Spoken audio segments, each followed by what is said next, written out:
కొద్దిగా బిగ్గరగా చెప్తాం హల్లెలూయా. ప్రభు మిమ్మల్ని దీవించి ఆశ్రయించి బలపరిచి నడిపించిన దాకా వాక్యంలోకి వెళ్ళకుండా ఒక పాట పాడుతున్నామండి. అందరికి వచ్చిన పాటలే. శక్తి చేత కాదు, బలము చేత కాదు. వస్తుందా అందరు? వస్తుందా అండి? పాట శక్తి చేత కాదనేను, బలముతో కాదనేను, శక్తి చేత కాదనేను, బలముతో కాదనేను, ఇది చేయునది యెహోవా సెలవిచ్చెను.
మంచిదండి.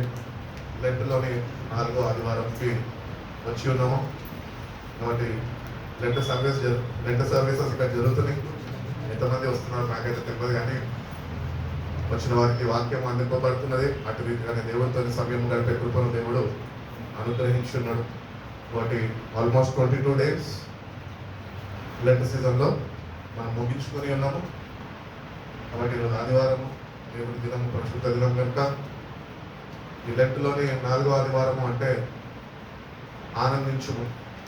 వాటి first Sunday of the Lent ఏముంది? మొదలుపెట్టము. సెకండ్ సండే జ్ఞాపకము చేసుకున్నాము. థర్డ్ దృష్టించుము. ఫోర్త్ సంతోషించుము. కాబట్టి ఈరోజు ఉదయకాలాన దేవుని బిడ్డలుగా దేవునిలో ఎట్టి రీతిగా సంతోషిస్తున్నాము. ఎంతమంది నిజంగా వాక్యము చదువుతూ నేను నిజంగా ప్రభులో ఆనందిస్తున్నాను, నేను ప్రభుత్వాన్ని గడుపుతున్నాను, ప్రభు నాతో మాట్లాడుతున్నాడు అని నిజంగా ఎంతమంది చెప్పగలుగుతాం? ఒక చేయలేసింది ఇక్కడ 2. మనం ఎట్టి రీతిగా ప్రభులో ఆనందించాలంటే వాక్యాన్ని చదువుతూ వాక్యాన్ని ధ్యానిస్తూ దేవుడు మనకి బోధిస్తుండగా పరిశుద్ధాత్మతో బలపరచబడుతూ దేవుల్లో ఆనందించడము మనం నేర్చుకోవాలి. యాక్చువల్లీ ఈరోజుకి వేరే లెసన్స్ ఉన్నాయి. అకార్డింగ్ టు మన చర్చ్ సర్వీస్ ఆర్డర్ ప్రకారం మనం చూసుకున్నట్లయితే వేరే వాక్యాలు ఉన్నాయి, కానీ నేనైతే ఒక అంశం తీసుకుందాం అనుకున్నా. ఎట్టి రీతిగా ప్రభువులు ఆనందించాలి, సంతోషించాలి. ఎందుకు ప్రభువుని బట్టి మనం సంతోషించాలి? చెప్పండి. Why do you have to rejoice in the Lord? What did he do for you? నీ కొరకు ఏం చేశాడండి? అందరు చెప్తారు నా కొరకు ప్రాణం పెట్టాడండి. ఎందుకు లెంట సీజన్ కాబట్టి ప్రాణం గుర్తొస్తున్నాడు, తర్వాత గుర్తురాదు. ప్రభు ఎవరో మనం ఎవరో అన్నట్టు ఉంటున్నాం. మనము ఆయన సోవర్నిటీని బట్టి మనము ఆయనలో ఆనందించడం నేర్చుకోవాలి. ఏంటి అంటే సమస్తము, ఈ భూమి మీద సృష్టింపబడిన సమస్తము ఆయన స్వాధీనంలో ఉన్నది. ఆయన అనుమతి లేకుండా మన జీవితాల్లో ఏది కూడా మన దగ్గరికి రాదు. ఎగ్జాంపుల్ చెప్పాలంటే యోబు జీవితంలో అనుమతి పొందుకున్నాడు కనుకనే, అనుమతి ఇవ్వబడ్డది కనుకనే యోబు శ్రమల పాలకి అప్పగింపబడ్డాడు. కాబట్టి మన జీవితాల్లో కూడా మనం ఒకటి గుర్తించాలి. ఏంటి అంటే మన జీవితాల్లో ఏది మనం ఎదుర్కొంటున్నా, ఏంటి ప్రభా ఇట్లా అవుతుంది నాకు, ఎందుకు ఇంతకాలం నేను ప్రార్థనలు చేసుకుంటున్నప్పటికీ కూడా ఎందుకు నాకు కార్యాలు జరుగుతలేదు అని నువ్వు అనుకుంటున్నామేమో. దానికన్నా ప్రాముఖ్యంగా నువ్వు తెలుసుకోవాల్సింది ఏంటి అంటే, ఏంటంటే దేవుడు ఆయన స్వాధీనంలో సమస్తము ఉన్నది. ఏది ఆయన అనుమతించకుండా మన జీవితాల్లో మనము మన దగ్గరికి రాదు. కాబట్టి ఆయన స్వాధీనంలో సమస్తం ఉన్నది అని మనం గుర్తించాలి. కాబట్టి మన జీవితాల్లో మేలు పొందుకోవాలన్నా, మంచి దినాలు చూడాలన్నా, ఎటువంటి పరిస్థితులు కూడా మనం వెళ్ళాలన్నా కూడా అది దేవుడు అనుమతిస్తేనే మన జీవితంలో అవి జరుగుతాయి. కాబట్టి దేవుని అనుమతి లేకుండా ఏమీ జరగదు. కాబట్టి దేవుణ్ణి ప్రేమించువారు, బైబిల్ చెప్తుంది కదా, రోమన్ రాసిన పత్రిక 8వ అధ్యాయము 28వ వాక్యం. దేవుణ్ణి ప్రేమించు వారికి అనగా ఆయన సంకల్పం చొప్పున పిలువబడిన వారికి మేలు కలుగుటకై సమస్తము సమకూర్చబడి జరుగుచున్నవని మేము ఎరుగుదుము. కాబట్టి దేవుణ్ణి ప్రేమించు వారికి, ఆయన సంకల్పంలో ఉన్నవారికి మాత్రమే, అందరు క్రైస్తవులకు కాదు. కాబట్టి దేవుణ్ణి ప్రేమించువారు అంటే బహుశా మనం అనుకుంటూ ఉంటాము, మందిరానికి వెళ్తున్నా కదా, శుక్రవారం ప్రార్థన నేను అటెండ్ అవుతున్నా, శనివారం ప్రార్థన నేను ఉంటున్నా, ఆల్ నైట్ ప్రేయర్కి నేను వెళ్తున్నా, ఏ ఆరాధన సంఘంలో వాళ్ళు జరిగిస్తున్నప్పటికీ అన్ని ఆరాధనలకు నేను వెళ్తున్నా అంటే దాన్ని బట్టి నువ్వు దేవుణ్ణి ప్రేమించడమా? దేవుణ్ణి ప్రేమించువారంట ఆయన సంకల్పంలో ఉంటారట. హల్లెలూయా. కాబట్టి దేవుణ్ణి ప్రేమించే వారుగా మనం ఉంటున్నాము. ఆయన సంకల్పం ఏంటి? What is his will in our lifes? ఆయన చిత్తం ఏమై ఉన్నది మన జీవితాల్లో? ఎందుకు దేవుడు నిన్ను ఏర్పరచుకున్నాడు? ఆయన సంకల్పంలో నువ్వు ఉంటున్నావే, నువ్వు ఏమీ చేస్తున్నావు ఆయన సంకల్పంలో? ఇక్కడ వాక్యం అదే చెప్తున్నాడు. ఏంటి అంటే దేవుణ్ణి ప్రేమించువారు ఆయన సంకల్పం చొప్పున జరిగించువారు. ఆయన సంకల్పాన్ని మనం తెలుసుకోవాలి. దేవా, నీ ప్లాన్స్ ఏంటి? నన్ను ఎందుకు ఏర్పరచుకున్నావు? నన్ను ఎందుకు ఈ లోకం నుంచి వేర్పరచుకున్నావు? నా కొరకు ఎందుకు ప్రాణం పెట్టావు? ఎందుకు నన్ను ఇంతగా ప్రేమించవు? ఒక తల్లి ఒకరిని ఆదరించినట్టు నన్ను ఇట్టి రీతిగా ఆదరించుకుంటూ వస్తున్నావు. ఎందుకు ప్రభా? నీ సంకల్పం ఏంటి అని మనం దేవుని యొక్క విచారణ చేసేవారుగా మనం ఉండాలి. అడిగి తెలుసుకోవాలి. దేవుణ్ణి అడిగి తెలుసుకొని ఆయన సంకల్పం చొప్పున మనం ఉన్నప్పుడే సమస్తము సమకూర్చబడి మేలుకై జరిగిస్తాడంట. హల్లెలూయా. కాబట్టి దేవుణ్ణి ప్రేమించుకోవాలంటే అందరు క్రైస్తవులు కాదు, ఆ క్రైస్తవుల్లో కొందరే. అందుకనే వాక్యం చెప్తుంది కదా, పిలువబడ్డవారు అనేకులు, ఏర్పాటులో ఉన్నవారు కొందరే. దానిలో నేనుండాలి, నువ్వు ఉండాలి. అవునా? కాబట్టి పిలువబడ్డ వారిలో మనం ఉండదు, కానీ ఏర్పాటు చేయబడిన వారిలో మనము ఉండాలి. కాబట్టి మన జీవితాల్లో ఏది మనము ఎదుర్కొంటున్నప్పటికీ కూడా మనం ఒకటొకటి గుర్తించాలి. ఏంటి అంటే మన దేవుని యొక్క సోవర్నిటీని బట్టి. ఎందుకంటే ఆయన సమస్తమును ఆయన అధికారంలో ఆయన ఉంచుకున్న వాడై ఉన్నాడు. ఏమీ కూడా ఆయనకి తెలియకుండా జరగదు. కాబట్టి మన జీవితాల్లో ఒకటే మనము ఆయనలో ఎందుకు ఆనందించాలి అంటే ఆయన సమస్తం ఎరిగి ఉన్నవాడు, సమస్తము ఆయన స్వాధీనంలో ఉన్నది. కాబట్టి దాన్ని బట్టి మనం దేవునిలో ఆనందించేవారిగా ఉండాలి. కాబట్టి దేవునిలో ఆనందిస్తున్న మనము నిజంగా ఆయనను ప్రేమిస్తున్నామా? నేను చాలాసార్లు సంఘంలో చెప్తూ ఉంటాను, ప్రేమ ఏం కోరుకుంటుంది? ప్రేమ ఏమి కోరుకుంటుంది? ఐఫోన్ కోరుకుంటుందా? కార్నెట్ ఐస్ క్రీమ్ కోరుకుంటుందా? ప్రేమ ఏం కోరుకుంటుంది? డైరీ మిల్క్ కోరుకుంటుందా? ప్రేమనే కోరుకుంటాడు. కాబట్టి దేవుడు మనం ప్రేమించాడు. కాబట్టి మనం ఆయనను ప్రేమించి మనని మనము ఆయన ఎదుట నిరూపించుకోవాలి. We have to prove ourselves that we love God. దేవుడిని మనం ప్రేమిస్తున్నాము అని మనము నిరూపించుకోవాలి. అంటే కనుక నువ్వు వ్యక్తిగతంగా వాక్య ధ్యానం చేసేవాడిగా, వాక్యాన్ని చదివేవాడిగా, వాక్యంతో సమయం గడిపేవాడిగా, అట్టి రీతిగానే ప్రార్థనలో దేవునితోని ఒక చక్కటి సంభాషణ కలిగిన వాడిగా నువ్వు ఉండాలి. అది దేవుణ్ణి ప్రేమించడం అంటే. మన క్రైస్తవ జీవితంలో బాప్తిజం తీసుకొని రక్షణ పొందుకొని మనం ఎంతసేపు చదువుతున్నాం బైబిల్? గంటలు చదివే వాళ్ళు ఉన్నారు ఇక్కడ వరకు. Hours, maybe 3 hours, at least 3 hours చదవాలి. 3 నిమిషాలు కాదు, 30 నిమిషాలు కాదు, 3 గంటలు. నువ్వు 3 గంటలు చదవగలిగితేనే నువ్వు దేవుడిని ప్రేమించినట్టు ఆయన దృష్టిలో అంగీకారంగా ఉంటుంది. అంతేగాని నువ్వు నామకార్థ క్రైస్తవుడుగా పొద్దున్న ఆఫీస్కి వెళ్తున్నప్పుడు బైబిల్ తెలిసి యెహోవా నా కాపరి నాకు లేమి కలగదని లేమితో నేను జీవిస్తూ ఉన్నావు అనుకో, అది ఆయన దృష్టికి ఏమాత్రమో అంగీకారం కాదు. కానీ మన జీవితాల్లో అపవాది అయిన సాతాను మనల్ని భ్రమపరుస్తూ ఏం చేస్తుందంటే, చంగంలో ఒక వచనం చాలా వస్తుంది, ఆత్మీయ ఎదుగుదలలో వాడు నిన్ను దెబ్బపడుతున్నాడు. ఆత్మీయంగా నువ్వు బలపరచబడకుండా, వాక్యంలో ఎదగకుండా వాడు నిన్ను నీ మీద దాడి చేస్తున్నాడు. అందుకనే క్రైస్తవులు ఎక్కువ సమయం దేవునితో గడపరు. వాడి దాడికి లోనైపోతూ వాడి చేతికి చిక్కబడిపోతూ ఉంటారు. అందుకనే దేవునితో సమయం గడపలేని వారుగా ఉంటారు. అందుకనే మన జీవితాల్లో ఆయన ఎటువంటి దేవుడైనాడు, ఆయన ఔన్నత్యం ఏంటి అని మనం తెలుసుకొని ఆయనతోని మనము సమయము గడిపేవారుగా ఉండాలి. ఆనాడు మన ప్రజలను చూసినట్లయితే కనుక ఇశ్రాయేల్ ప్రజలని మోషే నాయకత్వంలో ఆయన నడిపిస్తున్నప్పుడు దేవుడు ఎవరో మోషేకి తెలుసు, కానీ ఇశ్రాయేల్ ప్రజలకి దేవుడు ఎవరో తెలియదు. కానీ దేవుడు ఇశ్రాయేల్ ప్రజలకు తను తాను కనపరుచుకోవడానికి మోషేని ఏర్పరచుకొని మోషే ద్వారా తన ప్రజలని దేవుడు నడిపించి ఉన్నాడు. కాబట్టి మోషే ఎట్టి రీతిగా అయితే దేవుణ్ణి ముఖాముఖిగా ఆయన తెలుసుకొని ఉన్నాడో, వ్యక్తిగత సావాసము కలిగి ఉన్నాడో, దేవునితో గడిపి ఉన్నాడో, అట్టి రీతిగా మన ఆధ్యాత్మికమైన జీవితంలో మనం కూడా అట్టి సావాసాన్ని కలుగు చేసుకోవాలి. ఏదో మందిరానికి వస్తున్నాము, వాక్యం వినేస్తున్నాం, వెళ్ళిపోతున్నాం అంటే కాదు. దేవుణ్ణి ఆనందించడం నేర్చుకోవాలి. నువ్వు ఏకాంతంగా ఉన్నప్పుడు దేవుణ్ణిలో నువ్వు ఆనందించేవాడుగా నువ్వు ఉండాలి. ఆయన సన్నిధిని, ఆయన ప్రసన్నతని నువ్వు అనుభవించేవాడిగా ఉండాలి.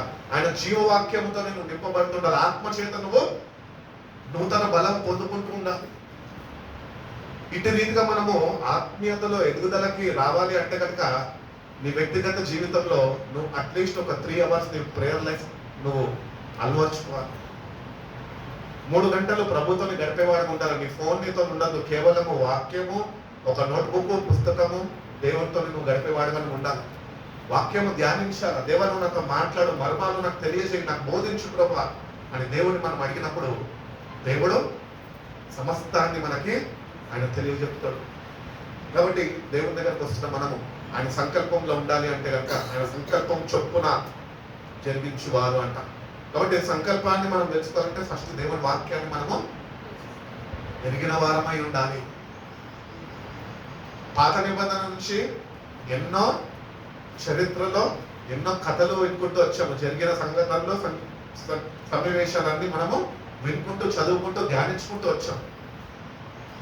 అవన్నీ మనం చదువుతున్నప్పుడు వాళ్ళు ఎట్టి రీతిగా దేవుని వైపు చూసారు, ఎట్టి రీతిగా దేవుని మీద ఆనుకున్నారు, అట్టి రీతిగా నేడు దేవుని మీద ఆనుకోగలుగుతున్నానా?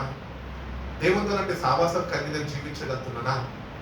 నేను కూడా దేవునితో అంత సమయము రాత్రి పగళ్ళు గడపగలుగుతున్నానా అని వ్యక్తిగతంగా మనం ప్రశ్నించుకోవాలి, పరిశీలన చేసుకోవాలి.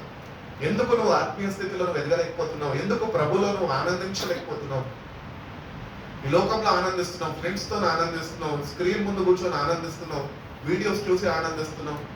మరి వాక్యంతో కూర్చొని, ప్రభుత్వం కూర్చొని ఎందుకు ఆనందించలేని దౌర్భాగ్య స్థితిలోకి దిగజారిపోయి ఉన్నాం మనం? అంటే ఇంకా ఆయన ప్రేమని మనము ఏమాత్రం అర్థం చేసుకోలేదన్నమాట. అందుకని ఆయన ప్రేమ నేటికన్నా అర్థం చేసుకొని నిన్ను నన్ను ప్రేమించే కల్వరి శిలువలో తన ప్రాణాన్ని దారం పోసుకున్నాడు. నేను నా సొత్తు అని విలువ పెట్టి కొనుక్కున్నాడు. ఆయన చిందించిన రక్తం మనని నీతిమంతులుగా తీర్చిదిద్దబడ్డది. ప్రతి ఒక్క పాపాన్ని అది తుడిచివేసి ఉన్నది. అట్టి విశ్వాసాన్ని ప్రదర్శిస్తూ అట్టి రీతిగా ప్రభుత్వాన్ని సమయం గడుపుతూ మన ఆధ్యాత్మికమైన జీవితంలో మనము అభివృద్ధిలోనికి నడిపింపబడాలి.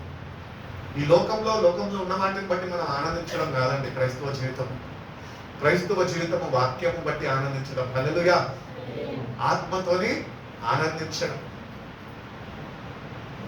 అందుకనే వాక్యాన్ని ఎక్కువగా చదవాలి. అట్లీస్ట్ నేటి నుంచి ఇంకా ఎంత సమయం మన ముందున్నదో, ఎన్ని రోజులు ఎన్ని సంవత్సరాలు మన కొరకు సిద్ధపరచబడి ఉన్నాయో మనకైతే తెలియదు. కానీ ఉంటున్న ఈ సమయంలోనే సమయము పోని ఒక సమయాన్ని సద్వినియోగపరచుకో అంటే ఏంటంటే దాని అర్థము నువ్వు దేవుళ్ళని ఆనందించడం నేర్చుకో. ఎందుకంటే ప్రభు రాబోతున్నాడు. ఆయన త్వరగా రాబోతున్నాడు. ఎవడెవడు క్రియలు చొప్పున వానికి జీతం ఇవ్వడానికి రాబోతున్నాడు అని బైబిల్ చెప్పుచున్నాడు. కాబట్టి నువ్వు ప్రభులో ఆనందించే వ్యక్తిగా నువ్వు ఉంటే కనుక ఆయన వచ్చినప్పుడు నీకు దానికి తగ్గ జీతము దేవుడిస్తాడు. నిత్య జీవం అనే బహుమానము నీకు ఇవ్వగలుగుతాడు. నువ్వు దేవుళ్ళలో ఆనందించక ఈ లోకంలోనే సమస్యలతో కొట్టుమిట్టాడుతూ కృంగిపోతూ ఎటు వెళ్తున్నావో తెలియని గమ్యానికి నువ్వు చేరుతున్నట్టు నువ్వు ప్రయాణం కానీ చేస్తుంటే కనుక ప్రభు దగ్గర నుంచి ఏ బహుమానం పొందుకుంటావు నీకే తెలియదు. అందుకని మనము ఎక్కువగా దేవుని రాజ్యం ఒకటి రాబోతున్నది. ఆయన మన కొరకు సిద్ధపరిచి ఉన్నాడు. ఆ రాజ్యం కొరకు మనము ఆసక్తితోనే మనము ఎదురు చూసేవారుగా మనం ఉండాలి. ఎందుకంటే ఈ లోకంలో ఉన్నవి శాశ్వతము కాదు. ఈ లోకము దాని ఆశలు గతించును, కానీ దేవుని చిత్తము నెరవేర్చువాడు నిరంతరము నిల్చును అని వాక్యం చదివిస్తుంది. కాబట్టి దేవుని చిత్తాన్ని, దేవుని యొక్క ప్రణాళికలో నువ్వు ఉన్నావా, ఆయన సంకల్పంలో నువ్వు ఉన్నావా? ఒకవేళ నువ్వు అటు రీతిగా ఉంటే కనుక నిన్ను నువ్వు పడిపోకుండా జాగ్రత్తగా చూసుకో. ఎందుకంటే ఆయన త్వరగా రాబోతున్నాడు.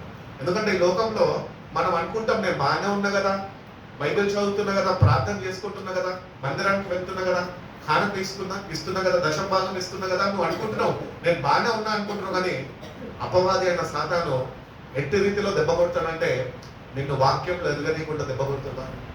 ఆ వాక్యంతో నిన్ను సమయం గడపనీయకుండా దెబ్బ కొడతాడు. అనాలోచన నీళ్ళు పుట్టిస్తాడు. వాక్యము చదివే మనసు నీళ్ళ నుంచి తీసివేస్తాడు. అప్పుడు నువ్వేమైపోతావు అంటే వాక్యానికి, దేవుని సన్నిధికి దూరం అయిపోతావు. నీకుంటున్న శక్తిని, నీకుంటున్న బలాన్ని, నీకు అనుగ్రహింపబడిన విశ్వాసాన్ని నువ్వు కోల్పోతూ ఉంటావు. అటు రీతిగా కాక మన జీవితాన్ని మనము జాగ్రత్తగా దేవుడిచ్చిన రక్షణని మనం కొనసాగించాలి అని వాక్యం చదివిస్తాం. కాబట్టి మనకి ఇవ్వబడిన ఈ రక్షణలో మనం మొట్టమొదటిగా ఆయన ఎవరై ఉన్నారు, ఆయన ఏ పాటి వాడై ఉన్నాడు, ఆయనలో ఉన్న గొప్పతనం ఏంటి తెలుసుకొని దాన్ని బట్టి మొట్టమొదటిగా మనము దేవునిలో ఆనందించేవారుగా మనం ఉండాలి అని దేవుడు కోరుకుంటున్నాడు. కాబట్టి జీవితంలో నేటి నుంచన్నా మనం ఒకటి ప్రారంభించుకుందాం. ఏంటి అంటే అట్లీస్ట్ 3 hours నేను దేవునితో గడుపుతాను అన్న తీర్మానం చేసుకో. నాకు ఒకటి అర్థం కాదు ఏంటంటే దేవునితో ఇక్కడ గడపం, దేవుని వాక్యాన్ని చదవం, ప్రార్థన చెయ్యం, ఉపవాసాలు ఉండము, ఉండకపోయినా సెకండరీ, కానీ ఇవన్నీ చెయ్యము. కానీ ఈ యాత్రని ముగించుకున్నాక యుగాలు ప్రభుత్వం ఉండడానికి ఇష్టపడుతుంది. ఎందుకు ఇక్కడ ఉండిపో. నువ్వు ప్రభు రాజ్యంలో ఉండాలంటే నువ్వు ఈ లోకంలో ఉన్నప్పుడే ప్రభుత్వాన్ని గడిపే వ్యక్తిగా నీ జీవితం మార్చుకోవాలి. ప్రభువులో నువ్వు ఆనందించడము నేర్చుకోవాలి. ఆయన ఎంత గొప్ప దేవుడు అండి. ప్రతి ఒక్క సమస్య నుంచి విడుదల కలుగు చేసేవారు. ఇశ్రాయేలు ప్రజలు మొర్ర పెట్టుకున్నప్పుడు వాళ్ళ మొర్ర వినట వాళ్ళని బంధకాల నుంచి విడిపించాడంట. ఎర్ర సముద్రాన్ని 2 పాయలు చేశాడట. నీ జీవితంలో, నా జీవితంలో మనం ఎదుర్కొంటున్న సమస్యలని ఆయన మన ముందు నుంచి కొట్టివేయలేనా, తీసివేయలేనా, తుడిపివేయగలుగుతాడు. But you have to know him personally. వ్యక్తిగతంగా నువ్వు ఆయన తెలుసుకున్నప్పుడు ఎటువంటి సమస్య, ఎర్ర సముద్రం లాంటి సమస్య కూడా నీ జీవితంలో, నీ కుటుంబంలో కానీ నీ జీవితంలో ఉంటే కనుక, నీ దేవుడు ఎవరో నువ్వు తెలుసుకుంటే కనుక ఆ ఎర్ర సముద్రంని ఆనాడు ఇశ్రాయేలు ప్రజల కొరకు ఎట్టి రీతిగా అయితే 2 పాయలు చేశాడో నీ ప్రతి ఒక్క సమస్యని నా దేవుడు పటాపంచలు చేయబోతున్నాడు. హల్లెలూయా. కాబట్టి నీ దేవుడు ఎవరు నువ్వు తెలుసుకో. నీ దేవుడిని నువ్వు తెలుసుకోవాలంటే నువ్వు ఏం చేయాలని చెప్పినానో వాక్యము చదవాలి. ఎన్ని గంటలు చదవాలి? At least 1/10 of your time. నీ సమయంలో 10వ భాగము సమయము దేవుడికి ఇచ్చేవాడుగా ఉండాలి. అంటే 2 గంటల 2 గంటల 43 నిమిషాల సెకండ్లు వస్తుంది. సో అట్లీస్ట్ 2.5 hours అన్న నువ్వు ప్రేయర్ లైఫ్ కలిగి ఉంటేనే నీ దేవుడు ఎవరో నువ్వు తెలుసుకోగలుగుతావు. నువ్వు మందిరానికి వచ్చినంత మాత్రాన, యేసయ్య సిలువను చూసినంత మాత్రాన నువ్వు దేవుడిని పర్సనల్గా నువ్వు తెలుసుకోలేవు. ఈరోజు ముఖ్యమంత్రి అందరికీ తెలుసు. ఎవరు? రేవంత్ రెడ్డి గారు. అందరికీ తెలుసు. పర్సనల్గా ఎవరికి తెలుసు? ఏదన్నా పని ఉంటే మనం ఆయన దగ్గరకు వెళ్తే, దరఖాస్తు పెట్టుకుంటే, మనకి అనుమతి ఇవ్వబడితే అప్పుడే నేను పర్సనల్గా కలిస్తే అప్పుడు మనం చెప్తాం ఆయన నాకు పర్సనల్గా తెలుసండి. అదే రీతిగానే మన క్రైస్తవ జీవితంలో కూడా దేవుడిని నువ్వు వ్యక్తిగతంగా తెలుసుకోవాలి. దరఖాస్తు పెట్టుకోవాలంటే ప్రార్థనలో గడపాలి. ప్రభా, నీ బిడ్డనయ్యా, నేను వచ్చి నన్ను ప్రార్థిస్తున్నాను, నా దగ్గరికి రా ప్రభా, నన్ను ఆదరించు ప్రభా, నన్ను ఓదార్చు ప్రభా, నన్ను ధైర్యపరచు ప్రభా, నన్ను లేవనెత్తు ప్రభా, కృంగిపోయి ఉన్నానయ్యా, నన్ను బలపరచు ప్రభా అని వ్యక్తిగతంగా నువ్వు ఆయనతోని ఎప్పుడైతే సంభాషణను కలిగి ఉండగలుగుతావో, నీ దేవుడు ఎవరో నువ్వు తెలుసుకోగలుగుతావో, అప్పుడు నీ దేవుడిని బట్టి నువ్వు ఆనందించేవాడుగా, ఈ లోకంలో దేనికి నువ్వు అధైర్యపడవాడుగా ఉండకుండా నువ్వు ముందుకి కొనసాగలుగుతావు. ఇంకొకటి ఏంటి అంటే, రెండోదిగా ఎందుకు దేవుళ్ళో ఆనందించాలి అంటే, ఆయన కుమారుడు ద్వారా కృపని అనుగ్రహించిన దేవుళ్ళ మనము ఆనందించేవారుగా మనం ఉండాలి. ఎందుకంటే తన కుమారుడు కృపని విస్తరింపజేసి ఉన్నాడు. దేవుడి ద్వారా మన రక్షణ కొరకై నిమిత్తమై దేవుడు తన అద్వితీయ కుమారుడు అంటే ఏకైక కుమారుడిని మన కొరకు ఇచ్చినాడు. ఆయన కృపచేతనే మనని రక్షించాడు అని బైబిల్ చెప్తున్నాడు. కేవలము తన కుమారుడు ద్వారా అనుగ్రహింపబడిన కృప ద్వారానే మనము రక్షింపబడ్డాం. మన మంచి క్రియలను బట్టి మనం రక్షింపబడలేం. కానీ దేవుని అపారమైన ప్రేమ, తండ్రి యొక్క అపారమైన ప్రేమ తన కుమారుడిని పాపినైన నన్ను రక్షించడానికి, కృపని నాకు అనుగ్రహించడానికి ఆయన భూమిపైకి పంపించాడు. ఆయన నన్ను ప్రేమించి నా కొరకు తన ప్రాణాన్ని కల్వరి సిలువలో పెట్టి ఆయన రక్తాన్ని చిందించి నన్ను విమర్శించి కృపలో నన్ను ఆయన భద్రపరుచుకున్నాడు. కాబట్టి ఆయన కృపను బట్టి మనము ఆయనలో ఆనందించడము నేర్చుకోవాలి. నేను పెద్దవారితో ఉంటున్నప్పుడు వాళ్ళందరూ ఒకరినొకరు కలుసుకున్నప్పుడు, అంటే పండు వృద్ధాప్యంలోకి వచ్చేసినప్పుడు వాళ్ళని నేను తీసుకుపోయి వాళ్ళని అప్పుడప్పుడు వాళ్ళు కలుసుకోవాలి అంటున్నప్పుడు నేను తీసుకుని వెళ్ళినప్పుడు వాళ్ళు మాట్లాడుకుంటున్న మాటలు చూస్తే నాకు ఎంతో ప్రోత్సాహం కలిగిస్తూ ఉండేది. ఏంటంటే, చాలా రోజులైనాక ఒక 80 సంవత్సరాలు 90 సంవత్సరాలు వయసు వచ్చిన వాళ్ళు ఇద్దరు కలుసుకున్నప్పుడు, ఏమా ఎట్లున్నావు, ఏమయ్యా ఎట్లున్నావు అని బాగుంటే, దేవుని కృప ద్వారానే నేను బాగున్నాము అని చెప్తాను. ఎందుకంటే కృప యొక్క విలువ వాళ్ళకి తెలుసు. ఎందుకంటే వాళ్ళు ఈ జీవితాన్ని వాళ్ళు అనుభవించి ఉన్నారు, దేవునిలో గడిపి ఉన్నారు. కృప యొక్క విలువ వాళ్ళు గుర్తెరిగిన వారై ఉన్నారు. Everyday is a day of grace అని ఎందుకు చెప్తారు తెలుసా? ఈరోజు కృప చేతనే మనము సజీవ లెక్కలో ఉన్నాం. ఆ కృపనే మన జీవితాల్లో అది అంతమించిపోతే, మనలో మార్పు కలుగుకుండా మనం వ్యక్తి రీతిగానే మిగిలిపోతే, మనం పొందుకున్న రక్షణను మనము పోగొట్టుకుంటాం. దేవుడు ఈరోజు కూడా నిన్ను నన్ను ప్రేమించి కృపని విస్తరింపజేస్తున్నాడు. ఎందుకు అంటే, కృపలో మనము వర్ధిల్లే వారుగా మనం ఉన్నాం. దేవుని కొరకు జీవించే వారుగా మన జీవితాన్ని మనము ఆయనకి సమర్పించుకోవాలి. కృపలో మనము భద్రపరచబడాలి. కృప ద్వారానే మనము రక్షింపబడాలి. దేవుడు కృపని అనుగ్రహిస్తేనే, కృపాకాలము అంతం కాకమునిపే అని ఒక దగ్గర చదువుకుంటూ ఉంటాం మన ఆర్డర్ ఆఫ్ సర్వీస్ లో. కాబట్టి కృప నీ వ్యక్తిగత జీవితంలో, నా వ్యక్తిగత జీవితంలో, మన అందరి వ్యక్తిగత జీవితాల్లో ఎంతవరకు దేవుడు ఉంచడం మనకైతే తెలియదు. అది ఎప్పుడు అంతం కాబోతుందో కూడా మనకి తెలియదు. కాబట్టి అది అంతం కాకమునిపే మన జీవితాన్ని మనం సరి చూసుకొని దేవుడికి సమర్పించుకొని ఆయనలో మనము ఆనందించేవారుగా, ఆయన అనుగ్రహించిన కృపలో మనము మన జీవితాన్ని మార్చుకొని మారు మనసు చెంది, మారు మనసు అనే ఫలము మనము ఫలించేవారుగా మనం ఉండాలి. అందుకని కృప విస్తరింపబడుతున్నది. దేవుడు ఇంకా సహిస్తున్నాడు, ఇంకా భరిస్తున్నాడు, ఇంకా ఎదురు చూస్తున్నాడు. తిరుగుబాటు చేయవాళ్ళు వాళ్ళ ఎదుట నేను దినమెల్ల నా చేతిలో నేను చాచి ఉన్నాను అంటున్నాను. కాబట్టి ఈరోజు కృప మన జీవితంలో విస్తరింపబడుతుందంటే కేవలం ఆయన కుమారుడు ద్వారానే. ఆ కృపని మనము గుర్తెరిగి, ఆ కృప యొక్క విలువని మనము గైకొని, ఆ ప్రకారం మన జీవితాన్ని ఆయన సమర్పించుకొని, నేటి నుంచన్న ప్రభువులో మనము ఆనందించేవారుగా మనం ఉండాలి. ఈ లోకంలో నువ్వు ఆనందిస్తే కనుక నువ్వు ప్రభువులో ఆనందించలేవు. అది ఉన్న వాస్తవం. కాబట్టి లోకంలో ఆనందించదు, ప్రభులో ఆనందించడము ప్రారంభించు. మొదటి యోహాను రాసిన పత్రిక 2వ అధ్యాయం 2వ వాక్యం చూడండి.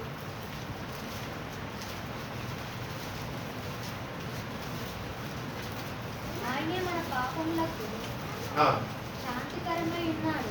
ఆయననే మన పాపములకు శాంతికరమై ఉన్నాడు. మన పాపములకు మాత్రమే కాదు, మన పాపములకు మాత్రమే కాదు, సర్వలోకమునకు శాంతికరమై ఉన్నాడు. కాబట్టి ఆయన బలియాగము మనకేమిచ్చిందంట?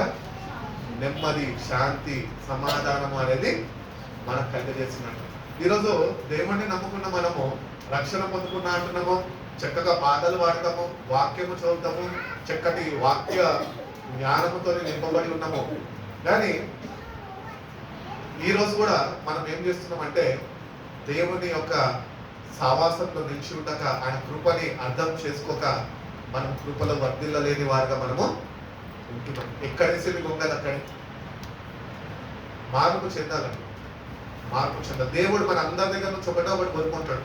వయసుతో తేడా వయసుతో సంబంధం లేదని అందరిలో దేవుడు ఏం కావాలనుకుంటున్నాడో మార్పు కోరుకుంటున్నాడు. అందుకని అంటున్నాడు, మారు మనసు అనే ఫలము మీరు ఫలించాలి. నాకు ఫలాలు ఉన్నాయండి, భాషలు మాట్లాడతానండి, నేను దర్శనాలు చూస్తా అండి, నేను ప్రార్థన చేస్తే దెయ్యాలు వెళ్ళిపోతాయండి. ఇవన్నీ సాతాను కూడా అనుగ్రహిస్తాడు. ఏ ఫలాలు? తండ్రి దగ్గర నుంచి నీకు అనుగ్రహింపబడినవి.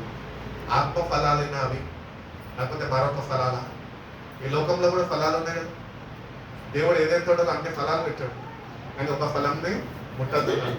మనం కూడా అంతే, అన్ని ఫలాన్ని మనం రుచి చూస్తాం, కానీ మారు మనసు అనే ఫలంని మనము రుచి చూడలేని వారుగా, అట్టి అనుభవంలో నడిపింపబడలేని వారుగా మనం ఎందుకు ఉంటున్నామంటే మనం దేవుళ్ళు ఆనందించలేని వారుగా ఉంటున్నాం. కాబట్టి నీ జీవితంలో ఎన్నో ఫ్రూట్స్ నువ్వు తినటం, అన్ని టేస్ట్ నీకు తెలియచ్చు, అవునా? అన్ని టేస్టులు నీకు తెలిసి ఉండొచ్చు, కానీ మారు మనసు అనే టేస్ట్ నీకు తెలుసా? నిజంగా మార్పు చెందవా? ప్రభు నీకు అనుగ్రహించిన మారు మనసు అనే ఫలం నీకు అనుగ్రహింపబడ్డదా? ఒకళ్ళు అనుగ్రహింపబడిపోయింటే కనుక నేటి నుంచి అన్న ప్రభుని అడుగు, ప్రభా మారు మనసు అనే ఫలం నాకు అనుగ్రహించు. కాబట్టి దేవుడు, we should rejoice because is the grace of his son.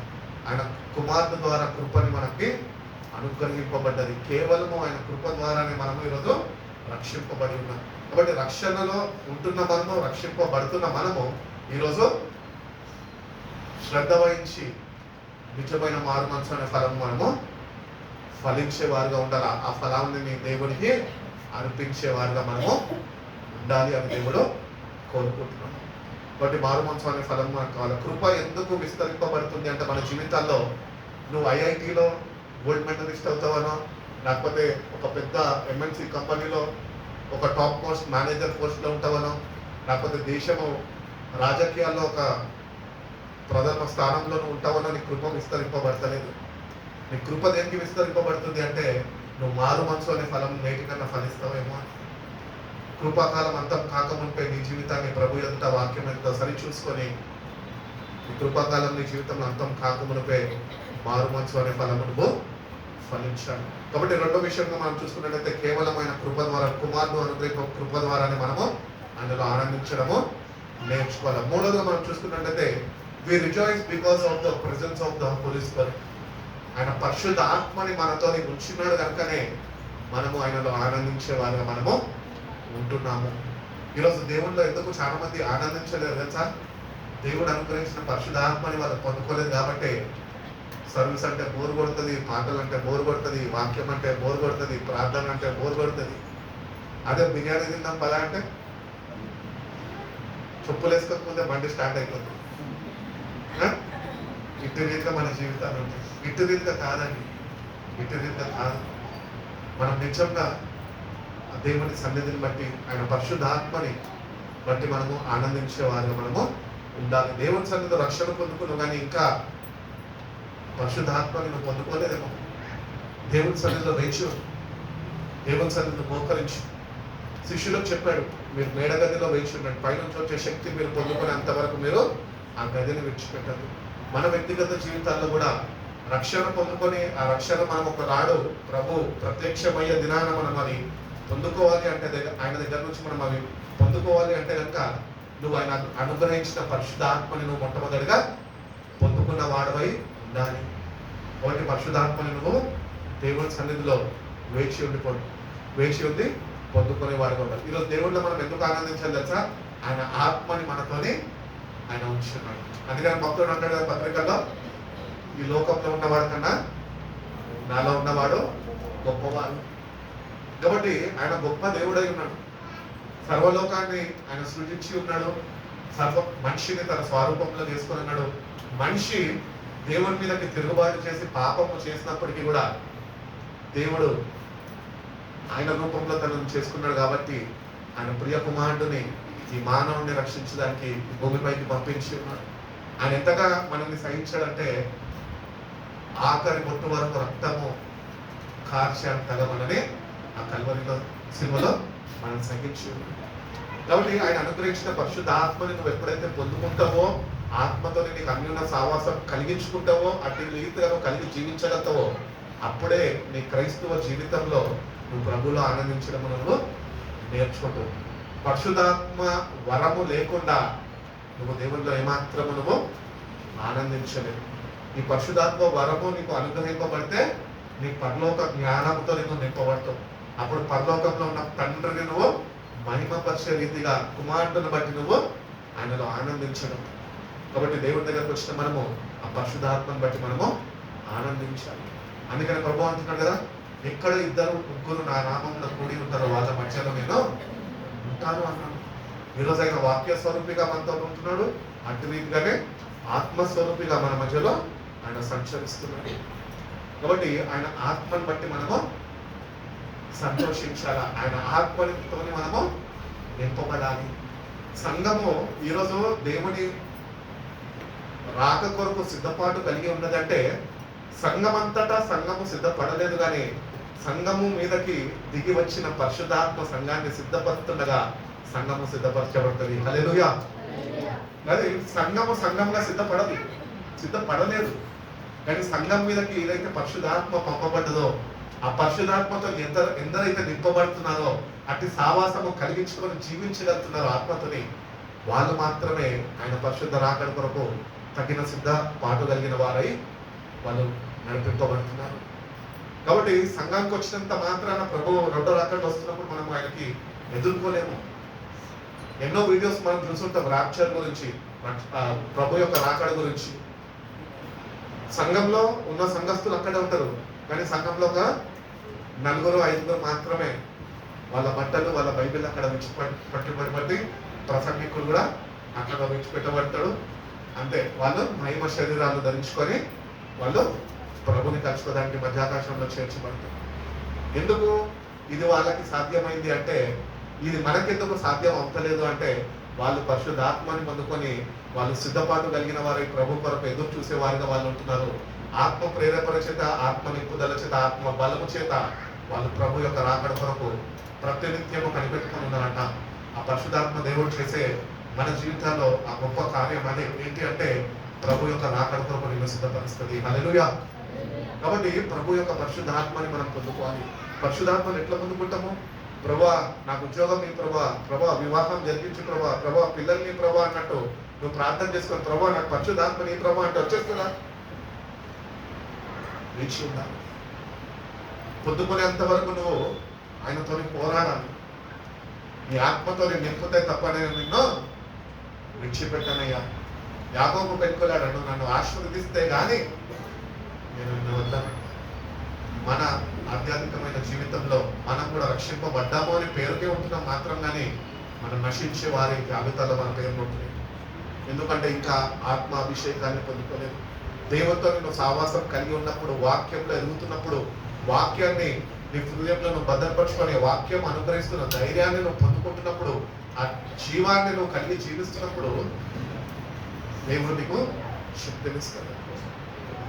ఆ పరిశుద్ధాత్మని పొందుకోవాలంటే నువ్వు దేవునితో వ్యక్తిగతంగా సమయం గడిపేవాడుగా నువ్వు ఉండాలి. నా భర్తకు పొందుకున్నట్లేండి పరిశుద్ధాత్మని నాకు అక్కర్లేదంటే సరిపోదు. వ్యక్తిగతంగా మనము పొందుకోవాలి.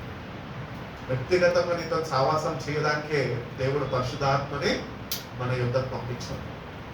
నేను మిమ్మల్ని అనాథులుగా వెళుతున్నాను, మరొక ఆదరణకర్తని నా నామములో తండ్రిని వేడుకొని ఆయనని మీ వద్దకు పంపిస్తాను, ఆయన మీకు సత్యము నుంచి సర్వసత్యములోనికి నడిపిస్తాడు అని వాక్యం చదివిస్తుంది.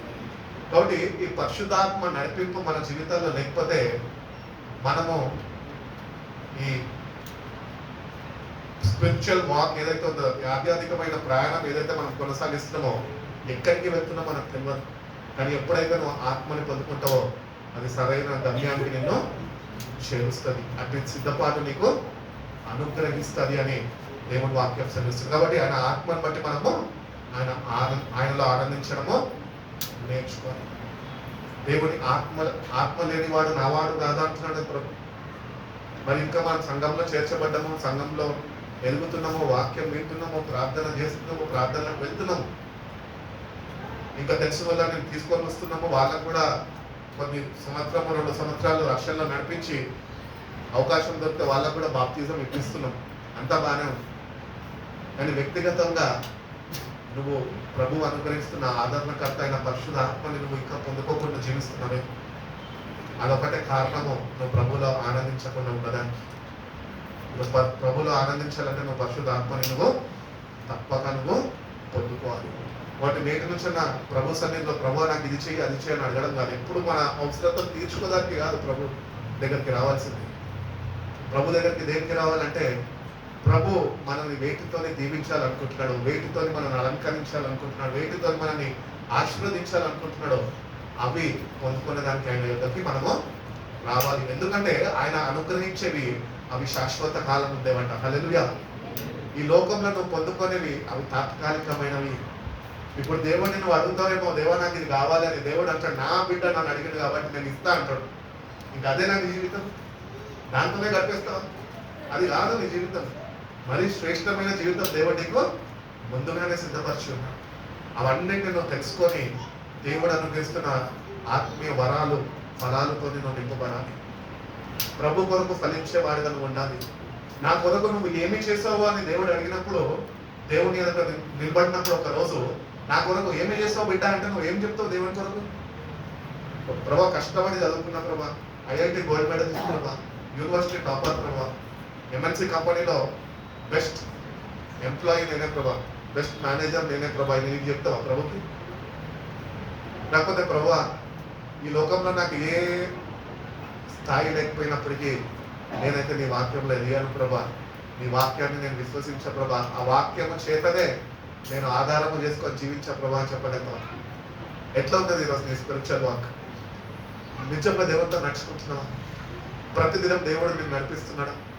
వాక్యమైన వెలుగులో నువ్వు నడుచుకునే వారిగానే నీ జీవితాన్ని సరి చూసుకుంటున్నావా? లేకపోతే ఇంకా చీకటి మార్గాల్లో నువ్వు వాక్యాన్ని విడిచిపెట్టి నువ్వు తిరుగుతున్నావా? ఒకసారి నీ జీవితాన్ని నువ్వు ఎగ్జామిన్ చేసుకొని నేటికి కూడా సమయం ఇంకా మన చేయి జారిపోలేదు.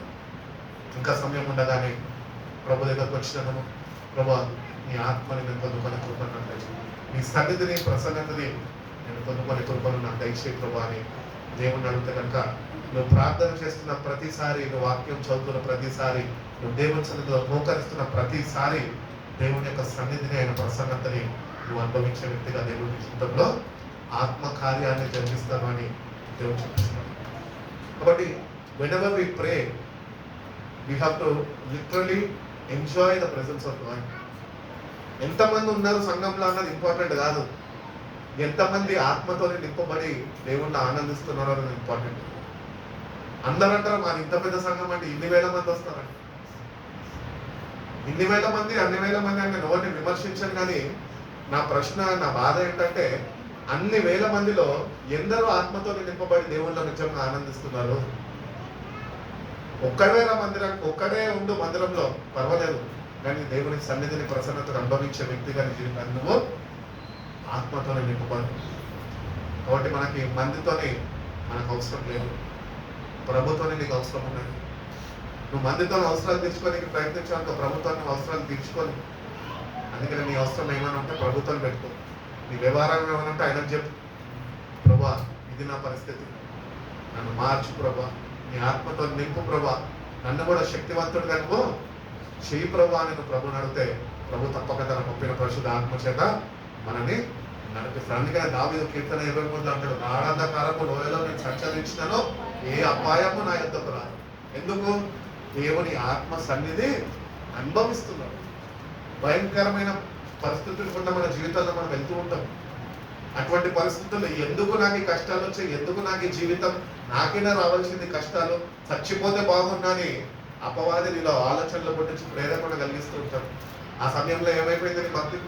ఏమైపోయింది నీలో ఉన్న వాక్యము, నీ చదివిన వాక్యము, నువ్వు చేసిన ప్రార్థనలు ఏమైపోయింది? అపవాది ఆలోచనలకి నువ్వు అంతా శ్రద్ధ వహిస్తూ దేవుని వాక్యాన్ని నిర్లక్ష్యపరుస్తూ నీ అంతటా నువ్వే నిత్య నాశనానికి నువ్వు గురైపోతున్నావు. ఎందుకు? ప్రభుత్వాన్ని సరైన సావాసం లేక, ఆయన సన్నిధిని నువ్వు అనుభవించక, ఆయన అనుగ్రహించిన ఆత్మతో నువ్వు నింపబడక. అందుకని మనం ప్రభువులో ఎందుకు ఆనందించాలంటే ఆయన ఆత్మ మనతో ఉంచాలి. You have to literally experience the spirit of God amongst us. మన మధ్యలో ఆయన ఉన్నాడు. అందరూ అనుభవించలేరు, కానీ ఎందరైతే ఆసక్తితోని ఎదురు చూస్తారో, ఆసక్తితోని కనిపెట్టుకుంటారో, ఆసక్తితోని ప్రభుని వేడుకుంటారో, ఆ ఆశని నువ్వు తీర్చేయాలని ప్రభుని బ్రతిమలాడుకుంటారో, వాళ్ళందరినీ ఆయన ఆత్మతో ఆయన నింపుతాడని దేవుడు తెలియజేస్తున్నాడు. కాబట్టి సమయం ఉన్నప్పుడే, ఇంకా సమయం పోనీయక దేవుని ఆత్మ మనతో ఉన్నది అని మనం ఎప్పుడు మర్చిపోవద్దు. అట్టి రీతిగానే ప్రతిదినము వాక్యంలో ఎదుగుతూ, వాక్యాన్ని ధ్యానిస్తూ, ప్రార్థన చేస్తూ దేవుని ఆత్మతోని మనము నింపబడే వారమై ఉండాలి. అది భక్తి జీవితం. భక్తి జీవితం అంటే బైబిల్ పట్టుకొని ప్రార్థనకు వచ్చేసి హోసన్న పుస్తకం నుంచి 10 పాటలు పాడేసి, కొత్త పాటలు కొత్త సంవత్సరం మీరు పాడేసి, ఇది కాదు భక్తి. భక్తి అంటే దేవుని శక్తితోని కూడినది. హల్లెలూయా. దేవుని శక్తి కావాలి మనకి. అది వేడుకోవాలి, ఆయన దగ్గర నుంచి పొందుకోవాలి, దాంతో నింపబడాలి. అప్పుడే నువ్వు ప్రభులో ఆనందించగలుగుతావు. ఎప్పుడైతే ఆత్మతో నింపబడతావో అప్పుడు దేవుడు తన పరిశుద్ధ రాకడ కొరకు నిన్ను ఆయన సిద్ధపరుస్తాడు. 4వదిగా మనం చూసుకున్నట్లయితే ఎందుకు మనం ప్రభులో ఆనందించాలంటే we rejoice because of the assurance of heaven. పరలోక రాజ్యము మనకు ఉన్నది అని ముందుగానే మనకు చెప్పి ఉన్నాడు కనుక ఆ పరలోక రాజ్యాన్ని బట్టి మనము ఆనందించే వారుగా ఉండాలి. యోహాను సువార్తలో అంటాడు కదా, నీ హృదయాన్ని కలవరపడనియద్దు, నా తండ్రి ఇంటి అనేక గృహాలు ఉన్నాయి, నేను వెళ్ళి వాటిని సిద్ధపరిచి, అవి సిద్ధపరిచినాక నేను మళ్ళా మీ వద్దకు వచ్చి నేనుంటున్న స్థలంలో మీ అందరిని నేను తీసుకెళ్ళడానికి నేను మళ్ళా మీ వద్దకు వస్తాను అని ప్రభు చెప్పి. కాబట్టి ఒక అష్యూరెన్స్, ఒక ఏమంటారు, భరోసా కలిగించాడు ఆయన మనకి. ఏంటి అంటే, బిడ్డ ఈ లోకము పర్మనెంట్ కాదు, ఇది తాత్కాలికమైనది, ఇది ఓన్లీ టెంపరరీ లైఫ్. ఇది కానీ నీ కొరకు అంటే నేను నిత్యత్వము, ఇటర్నిటీ అనేది ఒకటి నేను సిద్ధపరుస్తున్నాను. నేను నీకు ముందుగానే చెప్పాను కదా, ఏమని? నీ హృదయంలో నువ్వు కలవరపడద్దని. ఎందుకంటే అనేక గృహాల్లో నీకు కూడా ఒక గృహము సిద్ధపరుస్తుంది. కాబట్టి ఆ గృహము మన కొరకు సిద్ధపరుస్తున్నాడు కనుక దానికి సిద్ధపడే వారంగా మనం ఉంటున్నాం కనుక మనం ఆత్మతో నింపబడి ఆయన పరలోక రాజ్యం మనకి ఇవ్వబోతున్నాడు కనుక దాన్ని బట్టి ప్రభులో మనము ఆనందించడం నేర్చుకోవాలి. అందుకనే భక్తుడు అంటాడు, పత్రికల్లో పౌలు అంటాడు, మన పౌరస్థితి పరలోకమందు ఉన్నది. ఇక్కడ మనము యాత్రికులము, ప్రయాణికులు మాత్రమే, బాటసారులు మాత్రమే, కానీ మన పౌరస్థితి పరలోకంలో ఉన్నది. ఏ నిమిషమైనా ఏ క్షమైనా ప్రభు మధ్యాకాశంలో ప్రత్యక్షం కాబోతున్నాడు. ఎందరైతే వాక్యము చేత వాళ్ళు జీవిస్తూ వాక్య ప్రకారం నడుచుకుంటూ ఎందరైతే ఆత్మ చేత నింపబడుతుంటారో వాళ్ళు వాళ్ళ పౌరస్థితి పరలోకంకి చేర్చబడతారు. కాబట్టి ఈరోజు మనలో ఆనందం లేదు కానీ పాట పాడతారు. ఏమని పాడతాం? ఆనందం నీలోనే, ఆధారం నీవేగా.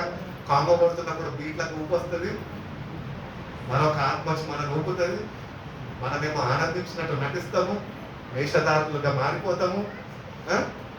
పాట అయిపోయినాక, ప్రార్థన అయినాక, ఆశీర్వాదం అయిపోయినాక ఆనందం పోతుంది, నిరుత్సాహం వస్తుంది. మోసంలో చూసి తీసుకోవాలి పోయి మళ్ళీ తాగానికి బలం రావాలి. అంతేనా? ఇటు రీతిగానే ఉన్నదండి మన భక్తి. నన్ను నేను మాట్లాడుకున్నాను, నన్ను నేను విమర్శించుకుంటాను. ఎందుకంటే మన భక్తి ఇంతే, పాడే వరకే సరిపెట్టుకుంటాం కానీ తర్వాత మనం ఆయనలో ఆనందించడము మానేసే వారిగా మనం ఉంటాం. కానీ మనము ఆయనలో ఎందుకు ఆనందించాలంటే ఆయన నీ కొరకు నా కొరకు ఆయన త్వరగా రాబోతున్నాడు. వచ్చిన దేవుడు తప్పక చెప్పినది జరిగించక మానడు. అంటే విశ్వాసంతో, అంటే సంతోషంతో ఈరోజు నీకు ఈ భూమి మీద, ఈ లోకంలో నీకు ఒక సొంత ఇల్లున్నా, ఒక సొంత జాబ్ ఉన్నా, లేకపోతే ఒక ఏదున్నా, ఏది లేకపోయినా కానీ నువ్వు దేని బట్టి ఆనందించేవాడుగా ఉండాలంటే రక్షింపబడ్డ నువ్వు పరలోక రాజ్యము నీ కొరకు సిద్ధపరచబడి ఉన్నది, దాన్ని బట్టి నువ్వు ఆనందించాలి. కాబట్టి ఈ లోకంలో ఏది సరితూగదండి పరలోక రాజ్యానికి. ఆ పరలోక రాజ్యానికి ప్రభు మనం తీసుకెళ్ళడానికి మనం సిద్ధపరుస్తుండగా, మనం ఈ లోకంలో ఉంటున్నప్పుడే, మనలో శ్వాస ఉన్నప్పుడే మనం ప్రభులు ఆనందించడము నేర్చుకోవాలి. కాబట్టి ఆ పరలోక రాజ్యాన్ని బట్టి మనము ఆనందించే వారమై ఉంటున్నాము. అది యోహాను సువార్త 14:2 ఉంటుంది. నా తండ్రి ఇంట అనేక గృహాలు ఉన్నాయి, ఎలియనగా మీతో చెప్పుదును. ఒకవేళ లేని ఎడల నేను మీతో చెప్పుకుంటున్నాను. నీకు స్థలము సిద్ధపరచు వెళ్ళుచున్నాను. నేను వెళ్ళి మీకు స్థలము సిద్ధపరిచిన ఎడల నేనుండు స్థలంలో మీరు కూడా ఉండులాగున మరలా వచ్చి నా యొద్ద నుండుటకు నేను తీసుకొని పోదును. కాబట్టి మన జీవితాల్లో ఎన్నెన్నో ఏమంటారు ఆలోచనలు కలిగి ఉంటాం, ఎన్నెన్నో ఊహించుకొని ఉంటాం. ఏమని, నేను రాబోయే 5 సంవత్సరాలు ఇంట్లో ఉండాలి, ఒక ఇల్లు కట్టుకోవాలి, ఆ ఇంట్లో నేను ఉండాలా, నా భార్య ఉండాలా, 2 పిల్లలు ఉండాలా, ఇంటి ముందు ఒక 2 కారు ఉండాలా, టైల్స్ ఉండాలా, మార్బుల్ చూడగానే నా ముఖం కనిపించాలా అని ఎన్నో ప్లాన్స్ ఉంటాయి. ఇది కాదు లోకం. లోకం అనేది మన కొరకు పరలోక రాజ్యము సిద్ధపరచబడింది. ఈ లోకంలో ఏది ఏమైనా, ఏది నువ్వు అనుభవించినా అనుభవించకపోయినా నీకు క్షేమకరమైనది, నీకు ఆశీర్వాదకరమైనది అంటూ ఉంది అంటే ఏదన్నా అది పరలోక రాజ్యమే. అది నీకు క్షేమంని అనుగ్రహిస్తుంది. నిత్యత్వంలోనికి ప్రభుత్వ యుగ యుగాలు జీవింపజేసే కృపను దేవుడు అనుగ్రహిస్తాడు. ఈ లోకంలో ఎక్కడ క్షేమం లేదండి. కాబట్టి ఈ లోకంలో మనం ఎన్నో ఆలోచించుకొని, ఇది జరగలేదే, నేను ఇట్లా అనుకున్నాను కానీ ఇట్లా అయిందే, అయ్యో ఎందుకు అని చెప్పి నిరుత్సాహం చెందడం కాదు క్రైస్తవుడు ఎప్పుడు ఏది జరిగినా ప్రభు ఇష్టాన్ని జరిగిస్తాడు అని సంతోషంగా ముందుకు వెళ్ళిపోవడం క్రైస్తవ జీవితం. ఈరోజు మనం చూసుకున్నట్టయితే గత వారంలో పాస్టర్ ప్రవీణ్ పగడాల గారిది మొత్తము అంత వైరల్ చేసేది. కానీ దేవుడు ఆయనకి ఇచ్చిన సేవా భారం అట్టి రీతిగానే దేవుడు తనకిచ్చిన శక్తి కొద్ది ఆఖరి తుది శ్వాస వరకు మరణము ముందుగానే దేవుని దీనిలో పుస్తకంలో ముందుగానే ఆయన లిఖింపబడి ఉంటుంది కనుక ఆయన అంతము ముగింపబడుతుంది అని దేవుడు ఎంత పరిచర్య చేయించుకోవాల్సిందో ఆయనతోని అంత పరిచర్య చేయించుకున్నాడు. అన్ని ఆత్మలను ఆయన యొద్దకు నడిపించుకున్నాడు.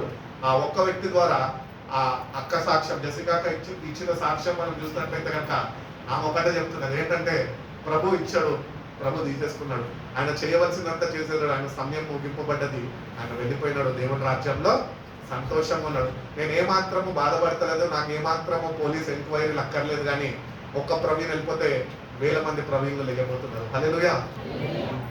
మనం ఈ లోకంలో ఏది ఎదుర్కొంటామో మనకు తెలియదండి. ఏ దినము మరణము సంభవిస్తుందో మనకి తెలియదు. కానీ దేవుని అనుమతి లేకుండా ఏది జరగదు. కాబట్టి నువ్వు అనుకున్నవన్నీ లోకంలో జరగకపోవచ్చు, దానికి ముందే నువ్వు మరణించవచ్చు. కానీ అయినా నువ్వు ఎట్లుండాలి తెలుసా? దేవుళ్ళు ఆనందించే వ్యక్తిగా ఉండాలి. ఎందుకంటే పరలోక రాజ్యం నీ కొరకు ఎదురు చూస్తున్నది. హల్లెలూయా. మనం అనుకుంటాం ఇంకొక 10 years ఉంటే బాగుండదు కదా, అట్లీస్ట్ ఈ ఇయర్ ఉంటాడు అనుకున్నాం, కానీ ఉండలేదు, వెళ్ళిపోయాడు, వదిలేసి వెళ్ళిపోయాడు, బాధపడుతూ ఉంటాం. నిరీక్షలు లేని ఇతరుల వలె మనము దుఃఖిస్తూ ఉంటాం. కానీ ప్రభు అంటున్నాడు, నిరీక్షలు లేని ఇతరుల వలె నేను దుఃఖించాను, ధైర్యంగా ఉంటాను. శుభప్రదమైన నిరీక్ష మీకు ఉందని. ఏంటి అంటే అది దేవుని రాజ్యం. ఆ రాజ్యం కొరకు వేగిరపడు. అందుకని ప్రభు ఈ భూమి మీద ఉన్నప్పుడు కూడా, ఆయన పరిచర్య చేస్తున్నప్పుడు కూడా, ఆయన రాజ్య స్వార్థని ప్రకటిస్తున్నప్పుడు కూడా అందరికీ చెప్పింది ఒకటే మాట, మొదట నా నీతిని రాజ్యాన్ని వెతకండి, తర్వాత సమస్తము నేను మీకు ఇస్తాను. ఆ రెండునే మనం చేయలేక ఈ లోకంని వెతుకుతున్నాం. ఇంత దౌర్భాగ్య స్థితిలో మనం ఉంటున్నాం. దేవుడి ప్రణాళికలో ఉన్నాం అనుకుంటున్నాం, కానీ దేవుడి చిత్తము నెరవేరుస్తున్నాం అనుకుంటున్నాం, కానీ మనం భ్రమపరుచుకొని మోసపోతున్నాం. అంటే విధిగా పరలోక రాజ్యం బట్టి మనము ఆనందించే వారుగా మనము ఉండాలి. 5వదిగా మనం చూసుకున్నట్లయితే, we rejoice because of the comfort of the scriptures. దేవుడు తన వాక్యము చేత కలిగిస్తున్న ఆదరణను బట్టి మనం ఆనందించే వారిగా ఉండాలి. దేవుని వాక్యం మనల్ని ఆదరిస్తుందండి. హల్లెలూయా. నేను చాలాసార్లు కృంగుదలకు లోనైపోతూ ఉంటాను. చాలాసార్లు ఒక్కొక్కసారి ఎందుకు ఈ వయసులో ఇంత చెయ్యాలి అని ఒకలాగా క్షీణించుకోబోతూ ఉంటాను. ఆ సమయంలో నేను ఒకటే చేస్తాను, ఏంటంటే ప్రభువా ఈ ఆలోచనలతో నేను నింపుకొని ఇంకా నేను కృంగిపోవడం కాదు కానీ ప్రభా నీ వాక్యం మీద వెళ్ళే కృపను నాకు దయచేయని వాక్యం దగ్గరికి వెళ్ళి ఏమి చదవాలో అర్థం కాదు, తిరిగేస్తుంటా, మనసు చెప్తుంటుంది చదవద్దు అని. కానీ ప్రభు ఆత్మ ప్రేరేపిస్తుంటుంది వాక్యంతో వాక్యంతో గడపని. అప్పుడు మెల్లగా చదువుతున్నప్పుడు ప్రభు కొన్ని వచనాలను చూపించి ఆ పరిస్థితి ప్రకారము కొన్ని వాక్యాలను చూపించి ఆ పరిస్థితుల్లో ఆ వాక్యాల ద్వారా ఆదరణని దేవుడు కలుగజేస్తున్నాడు. కాబట్టి ఈ వాక్యం మనల్ని ఆదరించేది. ఒక తల్లి ఒకరిని ఆదరించినట్లు నేను మిమ్మల్ని ఆదరిస్తాను అని చెప్పాడు. కాబట్టి వాక్యము మనకి ఆదరణని కలుగజేస్తుంది. మనము ఆదరణ కొరకు మనుషుల వైపు చూసే వారమై ఉంటాం. జ్వరం వచ్చిందంటే మనవరు వచ్చి బతికొచ్చిందా మనవరి వరకు ఎదురు చూస్తుంటాం. లేకపోతే శాంతి సిస్టర్ వచ్చింది, మాస్టర్ గారు ఎలా ఉన్నారా, బాగున్నారా, జ్వరం తగ్గిందా అని పలకరిస్తారేమో అని మనుషుల వైపు ఆదరణ కొరకు ఎదురు చూసే నైజం అనేది. కానీ అత్యధికంగా కాదు. ఎటువంటి పరిస్థితులు కూడా నువ్వు కృంగినప్పటికీ కూడా, ఎంత భయంకరమైన పరిస్థితుల్లో నువ్వు పడి ఉన్నప్పటికీ కూడా దేవుని వాక్యం మీదకి నువ్వు వస్తే కనుక ఆ వాక్యం నిన్నుకు ఆదరణ కలిగిస్తుంది. ఆ ఆదరణను బట్టి మనము దేవుళ్ళలో సంతోషించడము నేర్చుకోవాలి. కీర్తనకారుడు 119వ కీర్తన 162వ వాక్యం ఒకసారి చదవండి.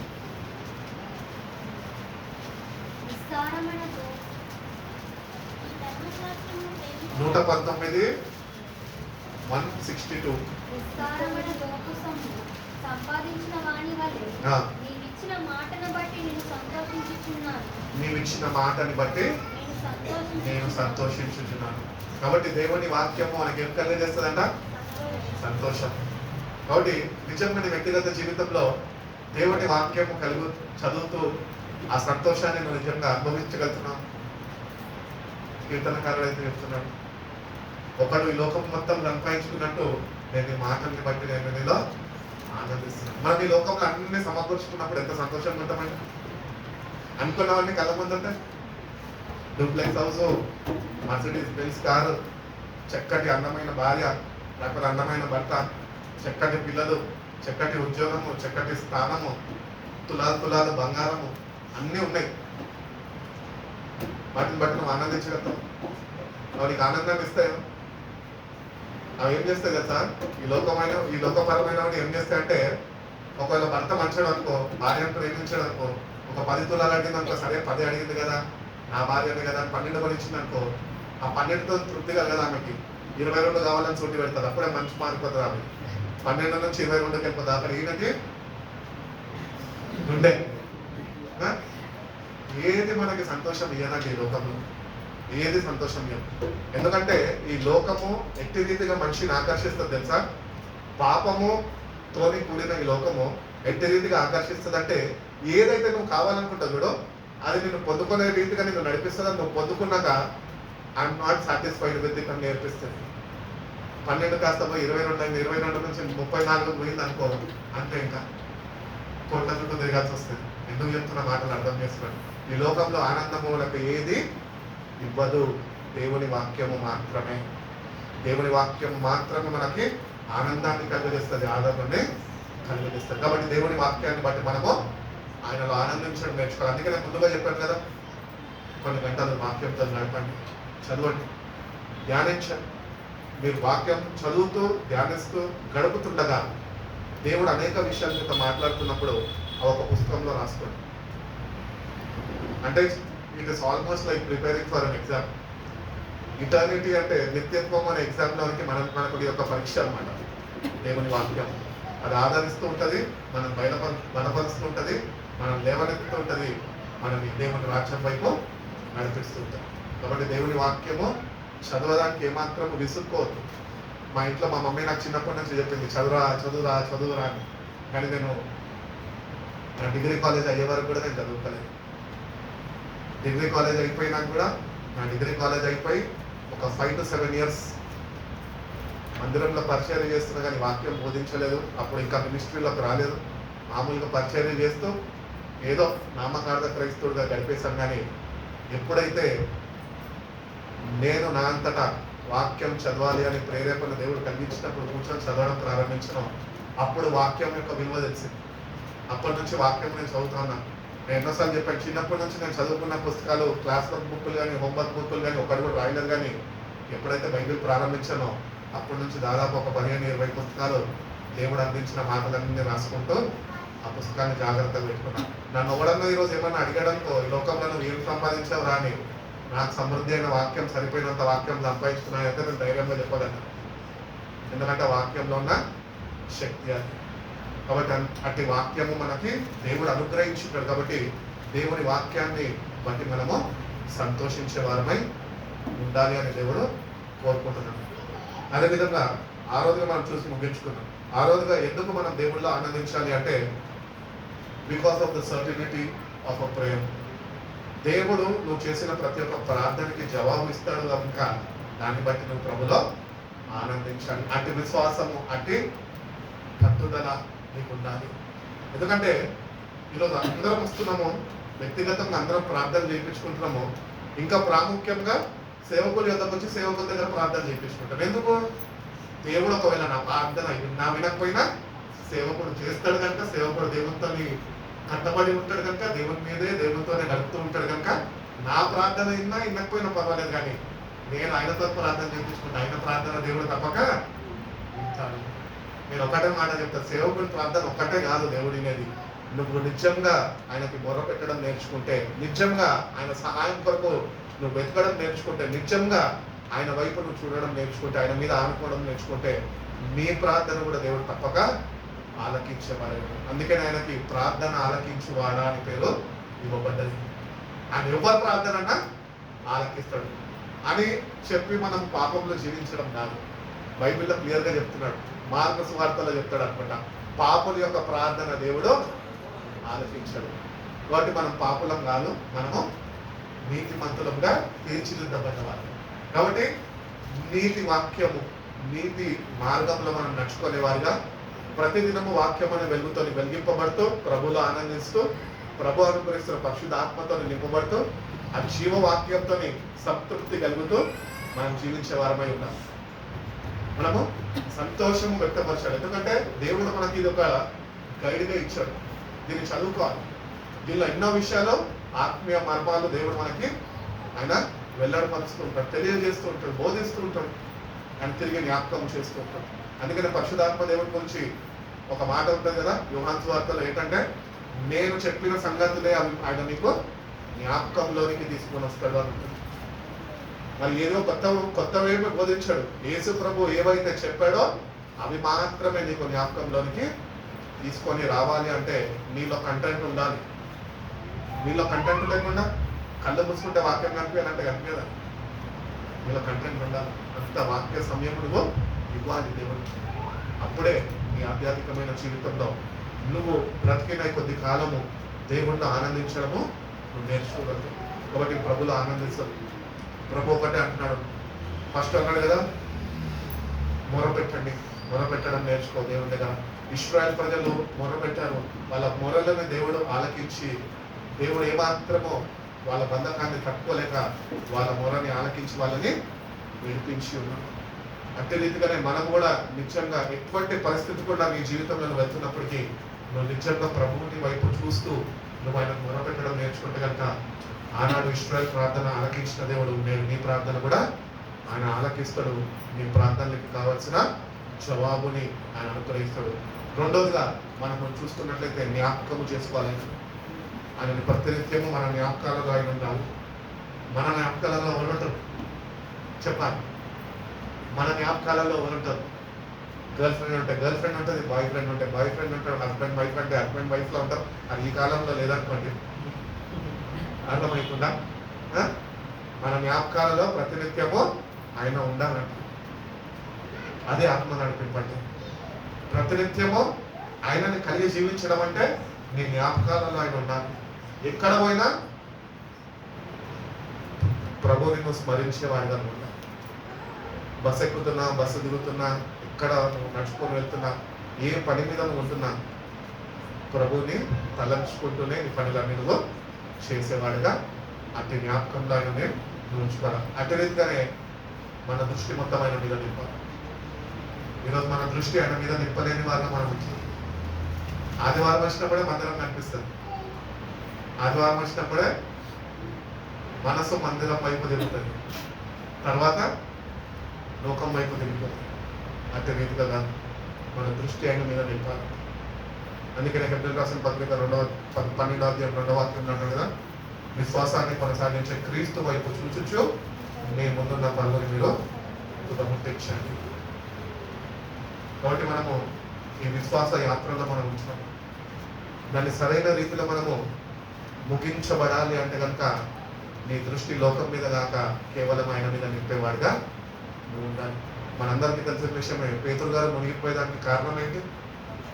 నీళ్ళ మీద పక్కా సమస్యలను చూశాడు అనమాట. ఆ శబ్దాలని, గాలిని, తుఫానుని చూసి ఉండడం ప్రారంభించాడు. మన జీవితాల్లో కూడా మన కష్టాన్ని మనం దేవుని కన్నా ముందుగా పెట్టుకున్నప్పుడు మనం మునిగిపోతాం. అదే మన కష్టాలు మనం ముంచేంత స్థాయికి అవి ఎత్తు లేసాయి అనుకోండి, నువ్వు అయినా కూడా ప్రభుని చూస్తూ ఉంటే నువ్వు మునిగినా కూడా ఆ లోతైన భాగం నుంచి పైకి లేపే దేవుడు మన దేవుడు. హల్లెలూయా. కాబట్టి ఎప్పుడు మనం కష్టాలని ఈ లోకం వైపు చూడద్దు, కేవలం ఆయన మీద మన దృష్టిని నిలిపేవారమై ఉండాలి. ఇంకోటి ఆనందించడం, ఆయనలో ఆనందించడము నేర్చుకోవాలి. ఈ లోకంలో నీకు ఏది ఆనందం కలిగించదు, కానీ దేవునిలో నీకు ఆనందం, నెమ్మది, సమాధానము దేవుని ద్వారానే నీకు అనుగ్రహింపబడుతుంది. కాబట్టి మీ జీవితంలో ఈరోజు నిజంగా ప్రభులో ఆనందించేవాడుగా ఉంటున్నావు. ఒకవేళ లేకపోతే కనుక నేటి నుంచి నా ప్రభుకు చెప్పు, ప్రభా నీలో నేను ఎట్టి రీతిగా ఆనందించాలో నువ్వు నాకు నేర్పించు ప్రభా. నా సమయాన్ని నేను నీకు ఇస్తున్నా ప్రభా, నీతో నేను గడపబోతున్నగా, ఇటువంటి తీర్మానం నేను తీసుకోబోతున్నగా నా తీర్మానాన్ని స్థిరపరిచి నీలో నేను ఎట్టి రీతిగా ఆనందించాలో నువ్వు నాకు నేర్పించు. నీ వాక్యంతో నన్ను వెలిగించు, నా మనోనేత్రాన్ని నువ్వు వెలిగించు ప్రభా. అటు రీతిగానే నీ ఆత్మతో నన్ను నింపు ప్రభా. నీ సావాసంలో నేను కొనసాగే కృపను నాకు దయచేయ ప్రభా అని మనం ఎప్పుడైతే ప్రభు వైపు చూస్తూ మనకి ఇచ్చిన ఈ జీవితంలో కేవలము మన గమ్యస్థానాన్ని మనం గుర్తించి కేవలం ఆయన వైపు చూస్తూ నడుచుకోగలుగుతామో దేవుడు తప్పక రక్షణ అనేది మనకి అనుగ్రహిస్తుంది. రక్షణ దినం ఒకటి రాబోతుంది. చాలా మంది క్లారిటీ ఉండదు. ఏంటంటే ఆల్రెడీ ఐఎమ్ సేవ్, బాప్తిజం తీసుకున్నారంటే అందరూ అంటారు చేతులు ఎత్తుతున్నాం, రైట్? అంటే వీళ్ళందరూ పర్లోక రాజ్యంలో ఉంటారా? నీళ్ళల్లో మునిగిన వాళ్ళందరూ నీటి బాప్తిజం ఇవ్వడానికి రాలేదంట ఆయన తర్వాత వచ్చి వాడు ఏం బాప్తిజం ఇస్తాడంట? పరిశుద్ధాత్మ అగ్ని బాప్తిజం ఇస్తాడంట. ఆ బాప్తిజం మనం పొందుకోవాలి. అప్పుడే రక్షింపబడ్డాను, నేను పలానా చర్చ్ మెంబర్షిప్ ఉంది, నేను నెలకి ఇంత ఇస్తున్నాను, అక్కడ నా పేరు ఉంటుంది, ఫ్యాన్ల మీద నా పేరు ఉంటుంది, కుర్చీల మీద నా పేరు ఉంటుంది అంటే అవన్నీ కుదరవు. ఆయన వచ్చినప్పుడు నువ్వు ఎప్పుడైతే పరిశుద్ధాత్మ అభిషేకంతో నువ్వు ఆ బాప్తిజము తీసుకొని నువ్వు ఉండగలుగుతావో, ఆ బాప్తిజం అనుభవంలో నువ్వు ముందుకి కొనసాగలుగుతావో, అప్పుడే రక్షణ నీకు అనుగ్రహింపబడుతుంది. కాబట్టి నిజమైన మారుమనసు అనే ఫలము దేవుడు మన దగ్గర నుంచి కోరుకుంటున్నాం. నేటికన్నా ప్రభుకి అర్పించే కానుకలు కాదు, ప్రభుకి ఇస్తున్న దశమ భాగాలు కాదు, కానీ ప్రభుకి ఒక శ్రేష్టమైనది మన జీవితాల్లో మనము అర్పించేవారు ఉన్నాం. ఏంటి అంటే, ప్రభా నీ కొరకు నేను నా హృదయాన్ని నేను అర్పిస్తున్నాను, నా మనసుని నేను మార్చుకుంటున్నాను, మారు మనసు అనే ఫలము నేను నీకు బదులుగా నువ్వు నా కొరకు ప్రాణం పెట్టవు కనుక ప్రభా, రక్షణ నాకు ఇచ్చావు కనుక ప్రభా, దాని బదులుగా నేను మారు మనసు అనే ఫలం నేను నీకు ఇవ్వాలని ఆశిస్తున్నాను ప్రభా అని ప్రభు దగ్గరికి నువ్వు రాగలితే, ఆయన శిల్వ యుద్ధకు నువ్వు చేరుకోగలితే, ప్రతి ఒక్క పాపాన్ని నువ్వు ఆయన సన్నిధిలో ఒప్పుకోగలితే, ఆయన కార్చిన రక్తం చేత ప్రతి ఒక్క పాపాన్ని ఆయన తుడిచివేస్తాడు, నేను నూతన సృష్టిగా మారుస్తాడు. ఆత్మతో నింపుతాడు, వాక్యంతో నింపుతాడు, శక్తితో నింపుతాడు. అటు రీతిగానే తన పరిశుద్ధ రాకడ కొరకు నిన్ను ఆయన సిద్ధపరుస్తాడు. ఒక పరిశుద్ధ అలంకరణ నీకు అనుగ్రహిస్తాడు. పరిశుద్ధ అలంకరణ మాకు కావాలంటే, అందుకనే భక్తుడు అంటూ ఉంటాడు కదా, వాక్యము చేత ఉతక స్నానం చేయబడుతూ ఆయన ఎదుట ఆయన కొరకు నిందారహితులుగా మనము ఆయన ఎదుట నిలబడడానికి అంట ఆయన వాక్యం చేత ఉతక స్నానం చేస్తున్నాడు. అంటే దేవుని వాక్యం ఏంటి తెలుసా? This is the book of correction in life. నీ జీవితాన్ని నువ్వు సరి చేసుకునే గ్రంథమే దేవుడు అనుగ్రహించిన ఈ పరిశుద్ధ గ్రంథం. బైబిల్ అంటే ఏంటి? Basic instructions before living this earth. ఈ ఇన్స్ట్రక్షన్స్ నువ్వు ఫాలో కాకపోయినావనుకో, దేవుడు నీకు వాగ్దానం చేసిన రీతిగా ఆ గృహాలు నీకు ఇవ్వలేడు. ఇన్స్ట్రక్షన్స్ నువ్వు సరిగ్గా ఫాలో అయ్యి సరిగ్గా నడుచుకుంటేనే నీ జీవితాన్ని సరి చూసుకుంటూ ముందుకి నువ్వు కొనసాగితేనే ఆ గమ్యస్థానం మన దేవుని రాజ్యంలోనికి నువ్వు చేరగలుగుతావు.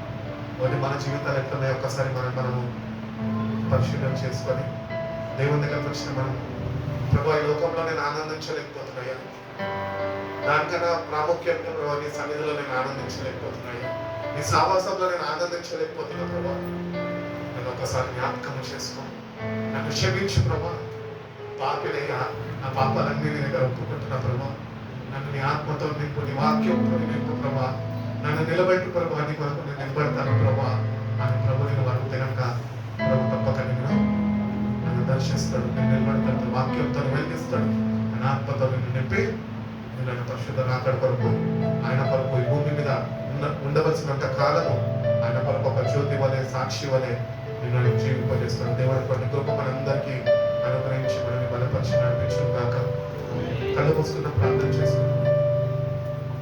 ప్రతి ఒక్కరు ప్రార్థన చేసుకుంటాం. ప్రతి ఒక్కరు ఒక 2 నిమిషాలు ఆయనతో మాట్లాడండి. నీ ఫ్రెండ్స్తో నువ్వు ఎట్లా మాట్లాడుతున్నావు రోజు, నీ పక్కన వాళ్ళతో నువ్వు ఎట్లా మాట్లాడుతున్నావు రోజు. ఈరోజు ప్రభు దగ్గరకు వచ్చావు, ప్రభుతో మాట్లాడే రోజు అని నువ్వు మాట్లాడితే నీ మాటలు వినడానికి ఇష్టపడుతున్నాడు ఆయన. నువ్వు మాట్లాడతావేమో ఆయనతో చూస్తున్నాడు ఆయన. ఆయనతో మాట్లాడు ప్రభా, రక్షణ పొందుకొని ఇంతకాలం అవుతున్నప్పటికీ ప్రభా నీలో ఆనందించలేకపోతున్నాయా, నన్ను క్షమించు ప్రభా. క్షమాపణ అడుగుకొని మన కొరకు ప్రభు ఎంతగానో చేయాల్సినంత చేసి ఉన్నాడు. ఆఖరికి తన ప్రాణాన్ని కూడా అర్పించేసి ఉన్నాడు. ఆఖరి మొట్టు వరకు ఆయన రక్తాన్ని చెందించి ఉన్నాడు. ఆయన నేను అంతగా ప్రేమించాడు. నువ్వు ఇంకా ఈరోజు ఆయన ప్రేమని బట్టి ఆయన నువ్వు ఆనందించలేని వ్యక్తిగా ఉండిపోతున్నావు. నేను క్షమించమని ప్రభునాడు, నేను దర్శించమని ప్రభునాడు, నేను బలపరచమని ప్రభునాడు, నేను ఆనందించడం నాకు నేర్పించు ప్రభావం ప్రభునాడు. ప్రభులు ఆనందించడం నేర్చు. ఎందుకంటే లోకంలో ఏ ఆనందము శాశ్వతమైనది కాదు, అన్ని తాత్కాలికమైనవే.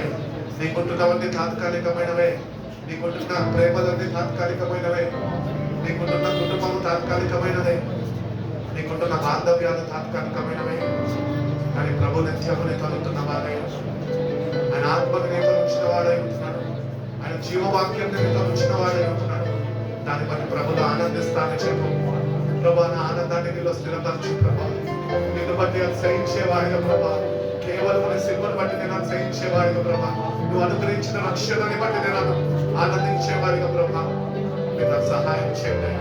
నువ్వు అనుగ్రహించిన రక్షణ వెంట రీతిగా కాపాడుకోను ప్రభా. నీ కృపను నాకు అనుగ్రహించండి, నీ జ్ఞానాన్ని నాకు అనుగ్రహించండి ప్రభా అని ప్రభు చెప్పు. ప్రభుకి చెప్పు, రక్షణ పొందుకున్నంత మాత్రాన రక్షింపబడలేదు నువ్వు. ఇంకా నీలో చీకటి క్రియలుంటున్నాయి, నీలో ఇంకా పాపము నేను వెంటాడుతున్నది, తరుగుతున్నది. దాని నుంచి విడుదల పొందుకోవాలంటే ప్రభులో ఆనందించడం నేర్చుకోవాలి, ప్రభులో జీవించడం నేర్చుకోవాలి, ప్రభులో సహాయం, ప్రభుల సహాయం మీద ఆధారపడడం నేర్చుకోవాలి. ప్రభునే మనకి సర్వము, ప్రభుత్వం మనకి సమస్తము అని ఎప్పటికీ మనము మర్చిపోవద్దు. మన పౌరస్థితి పరలోకము, అనేక గృహాలు మన కొరకు ప్రభువు సిద్ధపరుచుకున్నాడు. ఆయన త్వరగా రాబోతున్నాడు. ప్రభా నీ కొరకు నేను విషయుడే కృపను నాకు దయచేయండి ప్రభా. ఈ లోకంలో కంటే ఏమి ప్రేమించగా ప్రభా, కేవలం నీతిని రాజ్యాన్ని వెతికే బిడ్డగా ప్రభా, నా మనసు నీ రాజ్యం వైపు, నీ రాజ్యం మీద నింపే బిడ్డగా ప్రభా, నీ సహాయం నాకు అనుగ్రహించు ప్రభా. మీరు నాకు సహాయం చేయకపోతే ప్రభా, నేనైతే నా అంతటా ఏమి చేయలేను ప్రభా. నేను బలహీనం ప్రభా, నన్ను బలపరిచయ్యా. పౌలు అంటూ ఉంటాడు, నేను ఎప్పుడైతే బలహీనున్నానో అప్పుడే నేను బలవంతుడు. ఎందుకంటే దేవుడు తన పరిశుద్ధ ఆత్మశక్తితోని పౌలుని నింపి ఉన్నాడు. అదే రీతిగానే ప్రభు ఈ అంత్య దినాల్లో సంఘంలో ఉంటున్న మనని ఆయన ఆత్మతో నింపాలని ఆశపడుతున్నాడు. ఎందరైతే ఆ శక్తితోని ప్రభు నీ ఆత్మతో నింపాలని అడుగుతారో, ప్రభు తన ఆత్మతోని ఆయన నింపాలని ఆశపడుతున్నాడు. ప్రభు యొక్క ఆత్మతో నింపబడతాను చెప్పు ప్రభుకి. ఈ ఆత్మ నాకు కావాలి ప్రభు చెప్పు. నీ ఆత్మ లేని వాడు నా వాడు కాదు అంటున్నావు కదా ప్రభు అని ప్రభుని అడుగు. ప్రభుని అడిగి పొందుకో, పరిశుద్ధ ఆత్మని పొందుకో. ఆ సావాసంలో నేను ఉంటా ప్రభు అని చెప్పు.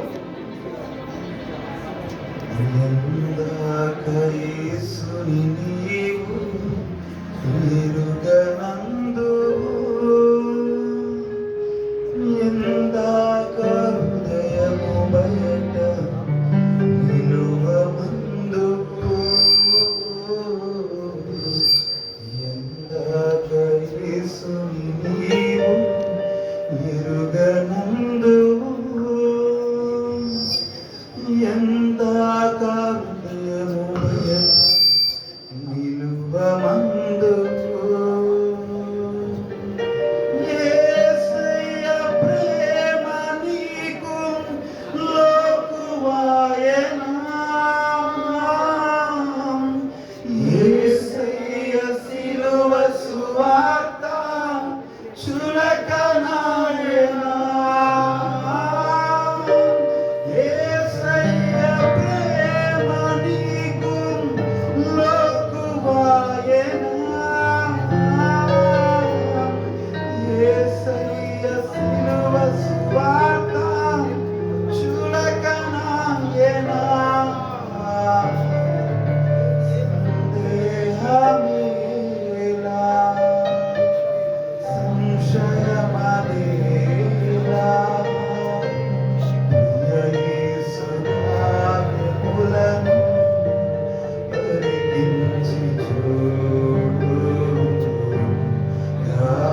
గాయాలలోని వేలు గావించి చూడు సందేహమేలా ఆముల మకుటము నీకై ధరించెనే శిక్షను భరించి సహించెనే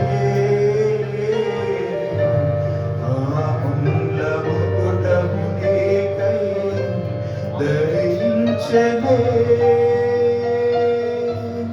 ఈ పాప శిక్షను తానే భరించెనే ప్రవహించే రక్తధార నీ కోసమే కడుగోర హింసనుందే నీ కోసమే ప్రవహించే రక్తధార నీ కోసమే కడుగోర హింసనుందే నీ కోసమే సందేహమేలా సంశయమేలా ప్రియ యేసు గాయములను పరికించి చూడు గాయాలలోని వేలు గావించి చూడు సందేహమేలా అవును ప్రభా, నువ్వు చేసిన త్యాగాన్ని మేము జ్ఞాపకం చేసుకుంటున్నాం ప్రభా. మా కొరకేనైనా అమూల్య కిరీటం మీదైనా నీకు ధరింపజేశాం. అనేకులనైనా మేము చేసిన పాపాల కొరకేనైనా నేను సిలువకి అప్పగించి ఉన్నారు ప్రభా. ప్రతి ఒక్క గాయాలనైనా మీరు మా కొరకు భరించి ఉన్నారు ప్రభా. ఆ రక్తము నేటికి కూడా ప్రభా మా మధ్యలోనైనా అని ప్రవహిస్తుండగా ప్రభా, పాపులైన మేమునైనా నిత్యంగానైనా ఆ సిల్వని ఆశ్రయించి ఆ రక్తాన్ని చేరుకొని ఆ రక్తము చేత కడగబడి ప్రభా నూతన సృష్టిగా ప్రభా నిజమైన మారుమనసాన్ని ఫలము ఫలించే విధంగా ప్రభా నీలో ఆనందించేవారుగా ఈ సహాయం మాకు అనుగ్రహించండి ప్రభా. ఈ తాత్కాలికమైన వైషధారణ భక్తిని మాల నుంచి మీరు తీసివేయండి ప్రభా. శక్తితో కూడిన భక్తిని నైనా మీరు మాకు అనుగ్రహించండి. మీ వాక్యాన్ని నైనా మేము ప్రేమించేవారమై, మీ వాక్యాన్ని మేము కలిగి జీవించేవారమై, మీ వాక్యం మీద మేము ఆధారపడేవారమై ప్రభు. మీ పరిశుద్ధ రాకడ కొరకునైనా మేము ఎదురు చూసేవారమై, మీ ఆత్మనైనా కలిగి జీవించేవారమై మీ సహాయం మాకు అనుగ్రహించి విన్న వాక్యాన్ని నీరు కట్టి ఫలింపజేసి వచ్చిన ప్రతి ఒక్క బిడ్డనైనా మీరు దీవించి ఆశ్రయించి బలపరిచి నడిపిస్తున్నాం. యేసయ్య పరిశుద్ధ నామంలో ఈ ప్రార్థన వచ్చిన పద్ధతి ఆమేన్. దయచేసి అందరూ